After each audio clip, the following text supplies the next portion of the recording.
l'Église officielle est dans un état lamentable. Rien d'attirant. Nous disons aux gens, venez, Jésus vous libère. Et dès qu'ils arrivent en notre sein, je suis tenté de dire, comme Jésus a dit aux Juifs, qu'on fait de ces gens des démons. On parcourt la terre pour faire des prosélytes. Et dès qu'ils sont avec nous, on fait d'eux des démons. Souvent, on leur dit Jésus libère. Et dès qu'ils arrivent, on leur donne une multitude de règles. Le chrétien ne fait pas ceci, le chrétien ne fait pas cela, il faut faire ceci tous les jours, lis ceci tous les jours, fais ceci tous les jours, prie jusqu'à... C'est des règles. Mes amis, la Bible nous dit que nous avons été dégagés de la loi. Nous ne sommes pas sous la loi, nous ne sommes pas sans loi, mais nous ne sommes pas sous la loi de Moïse. Le Saint-Esprit en nous, voici la nouvelle loi. Nous sommes sous la loi de l'esprit de vie. La loi de l'esprit de vie nous a affranchis de la loi du péché et de la mort.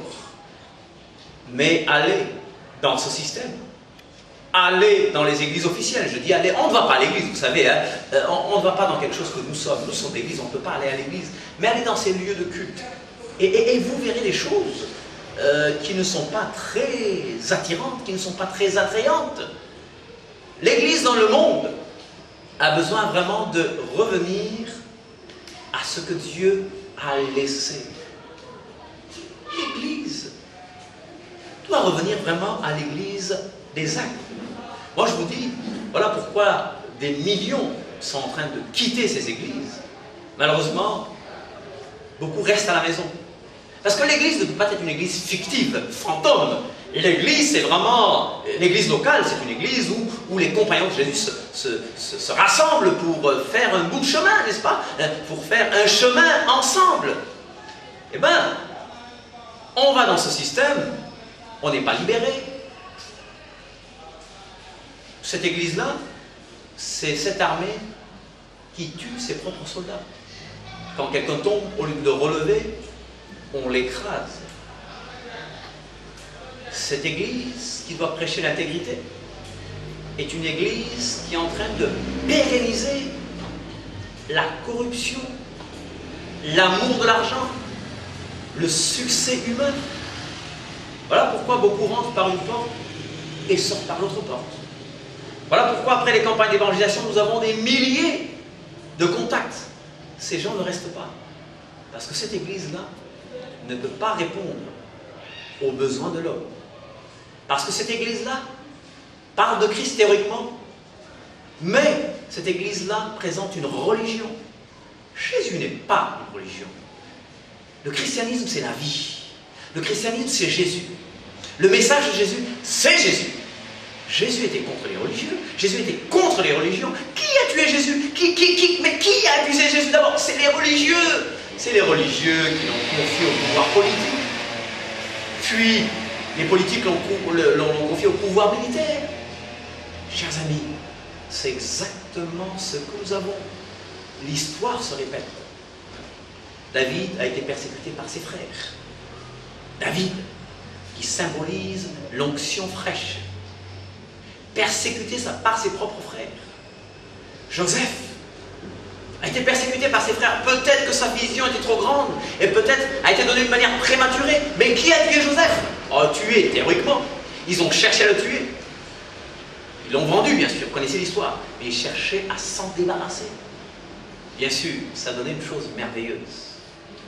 Alors, un Joseph, un David, Joseph, un faiseur de choses sombres, Joseph avec sa vision, David avec son onction, Josué, le vrai Josué, avec son zèle. Voilà, c'est cet esprit-là qu'il nous faut dans l'Église. Il nous faut l'esprit d'Élie. Il nous faut l'esprit de Jean-Baptiste. Élie, le prophète de feu. Jean-Baptiste qui dénonçait. Jean-Baptiste, l'Élie qui devait venir. Nous avons besoin de prophètes et d'apôtres du Nouveau Testament, de la Nouvelle Alliance, qui se lèvent pour ramener l'Église à ce que Dieu voulait que cette Église soit. Oui, moi je ne suis pas satisfait. Et regardez autour de vous, ne vous cachez pas la face. Les gens quittent les églises et vont rester chez eux, malheureusement. Les gens sont en train de partir. Et il y a des églises qui croient qu'elles sont en train de grandir, mais en fait, les gens quittent une église pour aller à une autre. Alors, tel pasteur pleure pendant que l'autre se réjouit. Puis ce pasteur pleure parce que ces mêmes gens ont quitté pour aller dans une autre église. Oh, chers amis, ça c'est une blague. Arrêtons cela, chers amis. C'est une blague. L'église est dans un état lamentable et Dieu vraiment n'est pas content. Dieu n'approuve pas ce système. Je vous dis, aie le courage de restaurer, de revenir à ce que Dieu nous a donné ou bien de quitter ce système. Sortez du milieu d'elle. Ne touchez pas à ce qui est impur et je vous accueillerai, dit le Seigneur. Parce qu'il n'y a rien de commun entre Christ et Bélial. Il n'y a rien de commun entre la lumière et les ténèbres. Et cette église officielle, je vous dis qu'elle vit selon les règles des ténèbres. Je ne dis pas qu'il n'y a pas de genre né de nouveau. Ce n'est pas ce que j'ai dit.